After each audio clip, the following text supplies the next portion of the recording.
ജ്യോതികുമാർ, താനെന്താണ് ഇവിടെ? ഞാൻ അപ്പിടാൻ വന്നത്. സാർ പിന്നെ എന്തിനാ ഇങ്ങോട്ട് വന്നത്? എടോ, താൻ അപ്പുറത്തോട്ട് എങ്ങാനും മാറിപ്പോയിരിക്കേ. സാർ ഇവിടെ തിരിഞ്ഞിരുന്നു. എടോ, ആ താൻ ഇങ്ങോട്ട് വന്നേ, ഈ കാടൊക്കെ ഒന്ന് ക്ലിയർ ചെയ്.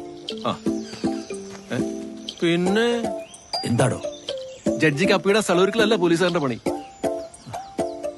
എടോ, തന്നെ ഞാൻ ഇവിടെ നേർച്ച കോഴിയെ ഇട്ടിരിക്കുക, എന്നിട്ടും അഹങ്കാരത്തിനൊരു കുറവില്ല. സാറേ, വെള്ളം കളഞ്ഞ വേറെ വെള്ളമില്ല കേട്ടോ. ഇനിയിപ്പോ കാണേണ്ടത് നിങ്ങൾക്ക് യൂറോപ്യൻ ക്ലോസറ്റ് വേണം. തന്നെ ഞാൻ വെറുതെ വിടലോ. ഇവന്മാരെ ഏറ്റവും ആദ്യം തട്ടാൻ പോകുന്നത് സാറിനെ ആയിരിക്കും. അങ്ങനെ ശബ്ദമൊന്നും എടുക്കണ്ട.